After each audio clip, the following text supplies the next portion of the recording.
Vous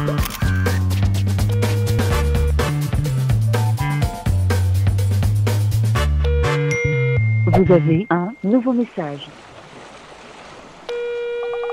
Allô les amis, j'espère que vous allez bien, j'espère que vous êtes confortablement installés à regarder les vidéos et que vous prenez du bon temps. Je vous laisse un message, prenez le temps de l'écouter et laissez-moi le vôtre en retour.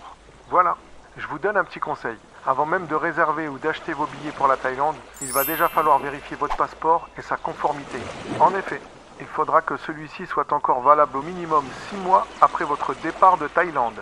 À ce propos, pour rentrer dans le pays, si vous venez pour moins de 30 jours, vous n'aurez pas besoin de visa. C'est également la même chose pour les vaccins. Mis à part ceux que vous avez déjà en France, là-bas, vous n'en aurez pas besoin. Pour ceux d'entre vous qui choisiront d'emporter leur drone avec eux, il va falloir dans un premier temps se renseigner auprès de la compagnie aérienne avec laquelle vous voyagez pour les modalités de transport.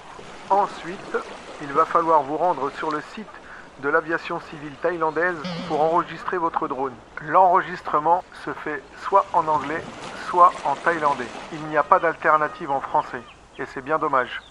Par contre, essayez d'anticiper cette démarche, parce que l'autorisation prend en moyenne 2 à 3 mois avant d'arriver chez vous. On va parler un petit peu d'argent.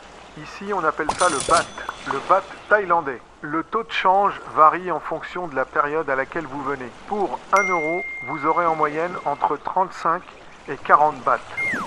Ici, tout est tellement peu cher par rapport à la France que vous serez tenté de tout essayer, tout goûter, tout acheter.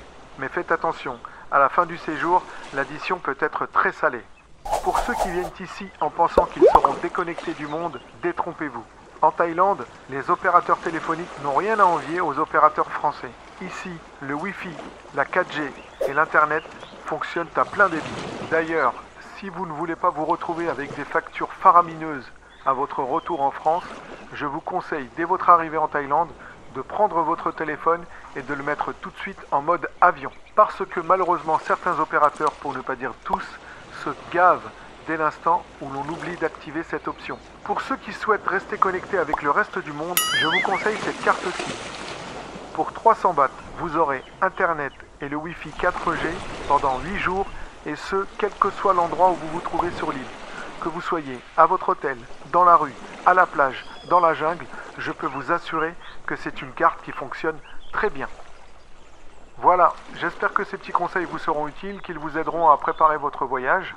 Si vous avez des commentaires, des suggestions, n'hésitez pas à les laisser, j'y répondrai avec grand plaisir. N'oubliez pas de liker et surtout de vous abonner. À bientôt!